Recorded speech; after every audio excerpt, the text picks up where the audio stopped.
hari Lebaran makan ketupat. Makanya di Kota Bogor. Ingin informasi sehat dan bermanfaat? Nonton Dear Doctor. Halo, apa kabar Healthizen? Semoga sehat selalu ya. Sekarang waktunya kita jawab pertanyaan dari kalian yang masuk ke Twitter dan Instagram FMB9 dan Instagram saya. Pertama ada dari @ane.marcella. Dear Doctor, Dok, selama ini kan kita selalu mendengar anjuran pemerintah untuk mencuci tangan. Nah, saya ingin tanya nih, seberapa efektif sih antara sabun cair, sabun batangan itu bisa melindungi kita? Nah, terus juga nih lebih baik sabun yang berlabel bisa membunuh kuman atau sabun yang biasa aja untuk kecantikan dengan fitur bisa menghaluskan kulit ya? Oke, jadi sebenarnya apapun jenis sabun itu ibaratnya virus COVID itu utuh, kalau udah kena sabun itu dia luluh lantah, dia hancur berkeping-keping. Itu sabun merek apapun, mau yang bisa menghaluskan, memutihkan, mencerahkan, bahkan yang berlabel antiseptik atau juga anti kuman itu sebenarnya dia sama aja dengan sabun-sabun yang lain. Makanya gunakan sabun apapun, merek apapun, dengan wangi apapun juga nggak apa-apa. Terus kenapa sih kok harus 30 detik? Padahal saya kayaknya kalau cuci tangan 10 detik juga udah kelar. Jadi kalau kalian tahu di dalam telapak tangan kita itu banyak lembah-lembahnya. Makanya kalau kita cuci tangan itu sebaiknya dengan melakukan 6 langkah cuci tangan dan juga selama 30 detik. Tujuannya supaya area tangan kita itu semuanya bisa tercapai oleh sabun dan bisa membunuh semua kuman ataupun virus yang ada di tangan kita. Yang kedua ada dari @edric_smartcio. Dear Doctor, Dok, bener gak sih kalau kita flu biasa terus swab antigen hasilnya pasti positif? Ya jadi belum tentu ya, kalau misalnya memang positif berarti itu memang lagi mengalami COVID-19.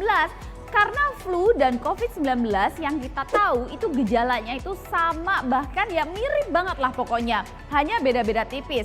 Demamnya sama, batuk pilek, kemudian badan pegel-pegel, dan gejala-gejala lain yang mirip gitu antara flu dan COVID-19.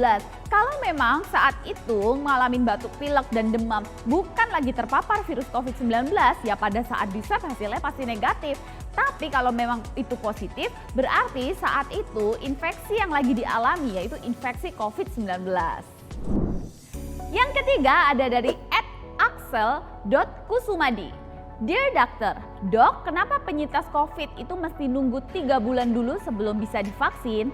Ya, jadi ketika seseorang itu setelah terpapar COVID itu akan memiliki imunitas terhadap virus itu. Ya, karena pada saat itu tubuh kita itu melawan virus aktif. Makanya setelah kita sembuh itu biasanya tubuh akan memiliki imunitas yang cukup tinggi. Kalau misalnya mau lebih validnya lagi, kalian bisa cek serologi, itu sudah banyak lah di beberapa laboratorium. Nah, makanya pemerintah itu menetapkan regulasi itu menunggu 3 bulan dulu. Karena lebih didahulukan orang-orang yang belum terkena COVID karena dalam tubuhnya itu belum memiliki imunitas. Makanya lebih diduluin untuk vaksin. Nah, yang sudah terkena COVID ini setelah 3 bulan maka bisa vaksin supaya imunitasnya itu ada lagi gitu. Nah, ada lagi nih dari @pantera_tigris. Dear Doctor, Dok, kok tetangga saya nggak pernah keluar rumah tapi bisa kena COVID? Apakah COVID bisa menular lewat paket atau makanan online? Ya, jadi ketika tetangga kamu itu nggak pernah keluar rumah, pertama kita lihat dulu apakah anggota keluarga yang lain yang tinggal satu rumah itu dia keluar masuk nggak? Karena bisa aja mereka yang membawa virus itu masuk ke dalam rumah. Kemudian bisa nggak menular lewat paket? Bisa ya, jadi setelah ada beberapa penelitian itu bilang bahwa seperti di kardus, di kaca, di bahan plastik, itu virus bisa menetap hingga beberapa hari di benda itu. Makanya pentingnya juga kita itu selalu mendesinfektan barang-barang yang baru masuk ke dalam rumah sebelum kita pegang. Oke, ada lagi dari @boss.sondaicus. Dear Doctor, Dok, apa benar gejala long COVID bisa sampai 6 bulan? Kenapa lama banget? Iya, jadi emang bisa ya gejala long COVID itu bisa sampai berbulan-bulan bahkan hingga sampai 6 bulan. Makanya penting banget nih orang-orang atau teman-teman nih yang sudah sembuh dari COVID itu tetap memeriksakan paru-parunya. Karena bisa aja nih masih ada gejala-gejala peradangan yang tertinggal. Salah satunya itu adalah yang namanya fibrosis paru, di mana paru kita itu ada skar ya, ibarat kayak kita jatuh kemudian ada bekas luka. Yang kedua juga bisa ada namanya emboli paru, di mana itu karena adanya bekas gumpalan darah dan ini cukup serius. Penting banget untuk setelah sembuh dari COVID itu konsultasi ke dokter paru supaya dilakukan pemeriksaan seperti ronsen paru atau CT scan dan pemeriksaan penunjang yang lain. Oke, ada juga dari @asteria_4besi. Dear Doctor, dok kalau berenang di masa pandemi seperti ini seberapa riskan sih tertular COVID-19?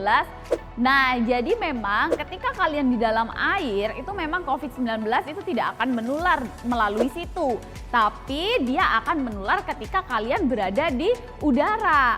Nah, saat seperti itu kan tidak memungkinkan ketika kalian menggunakan masker. Tapi misalnya nih kolam renangnya pas lagi sepi atau kalian memiliki kolam renang pribadi itu nggak apa-apa. Tapi kalau misalnya beramai-ramai dalam satu kolam renang, virus itu sangat bisa beresiko menular ketika kalian itu sedang ada di area udara.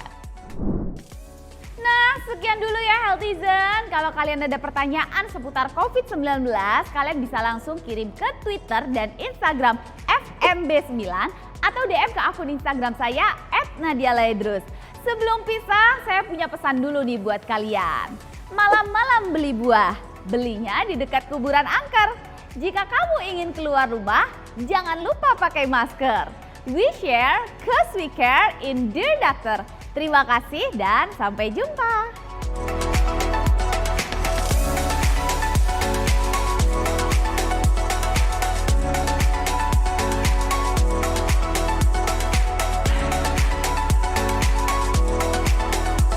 Acara ini dipersembahkan oleh